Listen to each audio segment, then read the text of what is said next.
Hi there, it's Rejoice, and today I want to get personal and share a personal story of how I lost my major client. And trust me, losing a client may feel like a major gut punch, but there's a great opportunity to learn if you take it the right way.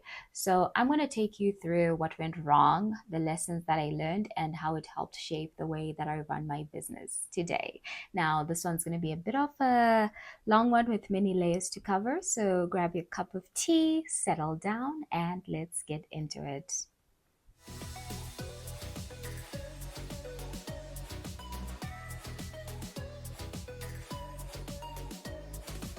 So back then, I lost a client largely due to technical difficulties, which I at first thought that I could just weather through without much difficulty. And boy, was I wrong. I was based in Zimbabwe at the time, but my business was international, which meant that regular communication was really critical for the day to day operations of my business. But guess what?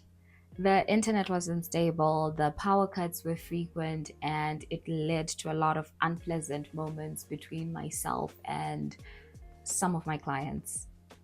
I would be in the middle of a Zoom call making a point or pitching an idea or discussing certain concepts, and then suddenly the call would drop. Not ideal, right? And I thought that I could power through by using a diesel operated backup generator, but backup generators don't run endlessly without guzzling up a lot of resources. And I ended up spending more on refueling the generator than I was actually generating more work for my business. What I learned from that entire experience was that you should have reliable infrastructure in place before you scale.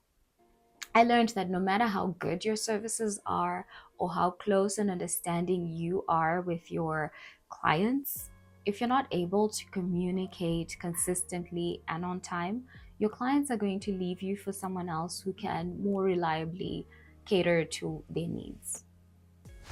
Here's some context for you. Before moving back to Zimbabwe, I'd been running my copywriting and marketing business from within Nanjing, which is in China. And China's fast paced business environment rewards anybody who is willing to be innovative, be competitive, as well as just doing what it takes to get the job done. And when I came back, I tried to replicate the exact same system in Zimbabwe. And spoiler alert, it did not work. I discovered a lot of negative things about trying to put in the company with all these methods, strategies, and systems and processes that were designed for a wholly different environment than the one that I was in now. In Nanjing, everything was just a click away: fast internet, reliable electricity, and a marketplace that fully embraced the digital marketplace, as well as the transformations that go hand in hand with it.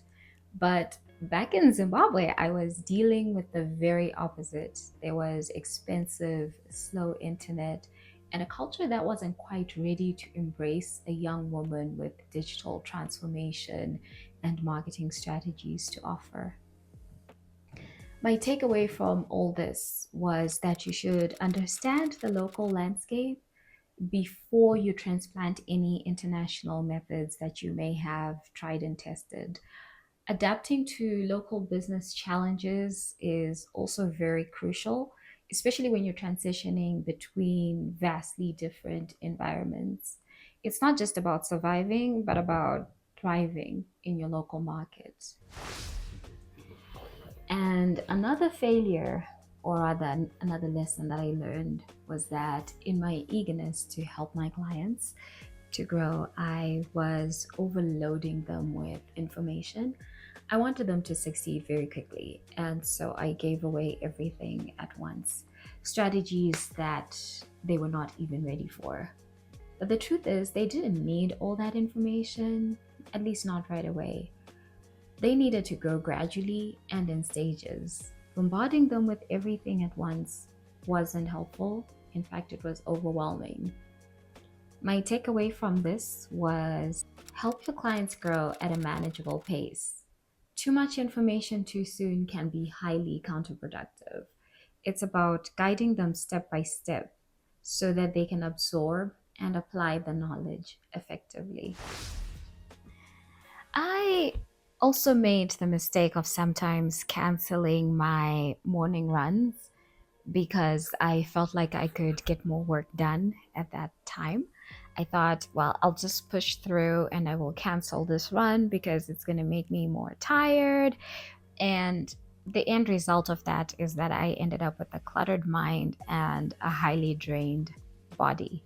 You see, exercise is so important for entrepreneurs. It helps clear your mind, generate ideas, as well as just resets your energy by developing that kind of separation between your office or business work and your personal life.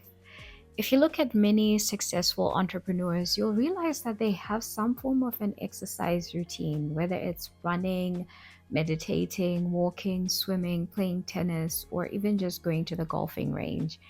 At the end of the day, they prioritize their health, building their healthy habits, and making sure that they stick to them despite how busy they might be.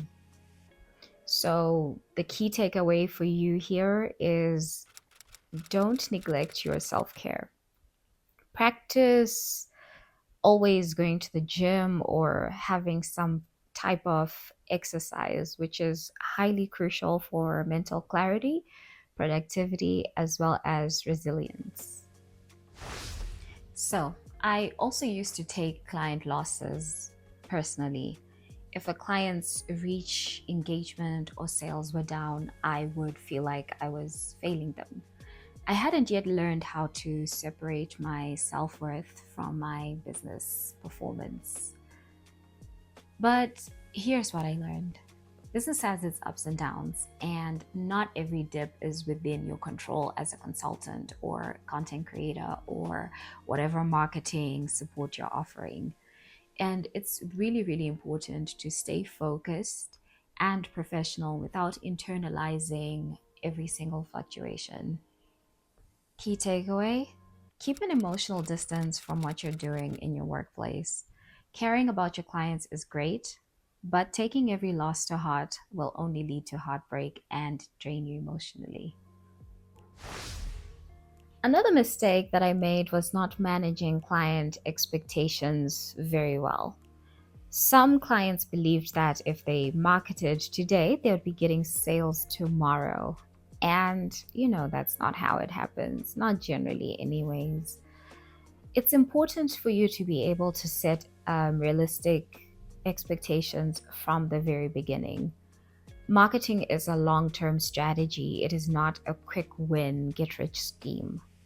But on the flip side, you also don't want to sound too realistic. Otherwise, your client might lose faith in what you can help them achieve. Key takeaway six: balance optimism with realism. Setting expectations is key to keeping clients happy while avoiding disappointment. One of the things that saved me during this difficult time was having mentors. At that time, I had mentors from the UK, from China, from Singapore, as well as one from India. This was great because as my business was international, they helped me to stay competitive and innovative within the global marketplace. But looking back, I realized that I would have definitely benefited from having Zimbabwean mentors who could guide me through the special and unique challenges of running a business while on the ground in Zimbabwe. Navigating unstable internet, frequent power cuts, and societal biases was something that my international mentors they could not fully relate to. Key takeaway seven: build a diverse mentorship network. Both international and locally based mentors can help give you the perspective that you need to navigate both the local and international challenges. Surround yourself with a community that understands your market but is going to be able to push you further than you otherwise can do for yourself. One of the biggest challenges that I learned was the importance of being human first, professional second. My clients connected with me because of the highly personalized content that I created and published to my Instagram and to my blog. But in my effort to be more professional and to deliver results, I sometimes forgot to bring the same human feeling into my work. I was so focused on getting the job done to the best of my ability that I forgot to connect with my clients on a deeper, more human level. I didn't engage with them about the everyday challenges of being a business owner who was trying to do the best by them. And this wasn't just about not being friendly, it was about recognizing that behind every small business owner or entrepreneur, there is a person with unique needs, fears, as well as concerns. This takes me to key takeaway 9: balance professionalism with your humanity. Building lasting relationships is about knowing when to be a supportive partner, as clients want to feel heard and understood. Hmm. One of my biggest mistakes was not regularly asking for feedback. I thought everything was going fine until one day my client decided not to renew our client.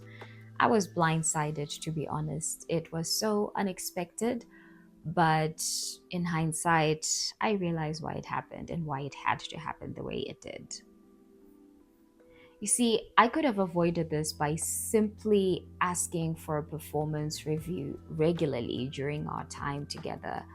I was with this client for 2.5 years, and I had done a really magnificent job of taking my client from the idea stage when all they had was a dream that they could hardly imagine how to monetize, to having a business that actually had a recognizable and strong brand within the marketplace.